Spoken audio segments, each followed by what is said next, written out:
Move over, U.S. military. Russian fighter jets have now arrived in Iraq. Its army desperately wants to launch airstrikes on militants that are advancing towards Baghdad. Those militants have now declared the creation of an Islamic State there, a caliphate.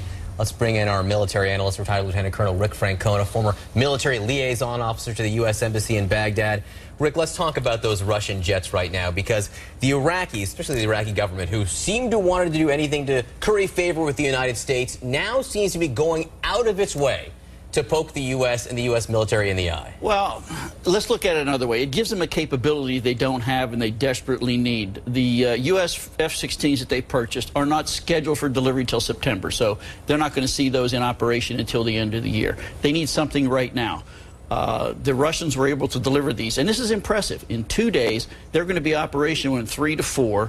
They'll be in the air conducting airstrikes. This is a capability the Iraqis need, and I get an American Air Force officer taking off my hat to the Russians. They did a great job getting them there. This actually could, do you think this is something that will aid in stemming the tide of ISIS, or however they're now rebranding themselves? Do you think that's enough to sort of get back to them and push them back in their efforts to move forward? It certainly will give the Iraqis capability. Right now they're using a lot of gunships and all that, but this is a really good airplane. It's like the U.S. Air Force A-10. Yeah. It was built for close air support. It can get down there low and slow and put a lot of weaponry on target. Let's talk about this new Islamic State, because ISIS, as it was called before, the Islamic State in Syria and Iraq, is now going by the Islamic State.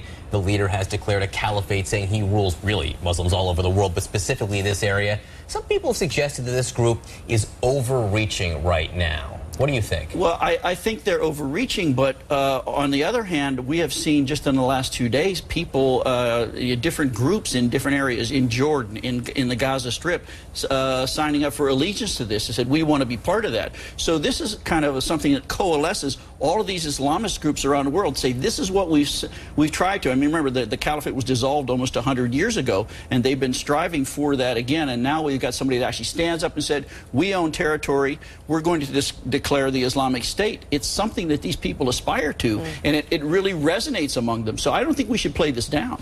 We talked about the military advisors from the U.S. being there, getting a sense of what's happening on the ground. We also hear that the Iraq military is sort of saying that they're making some progress against ISIS, or whatever we want to call them.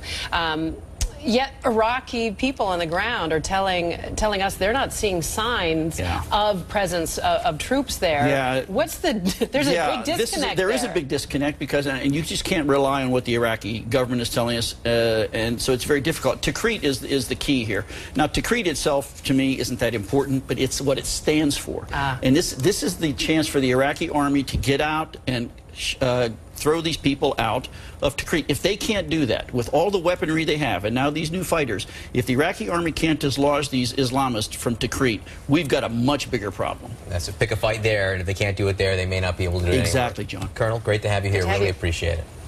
All right.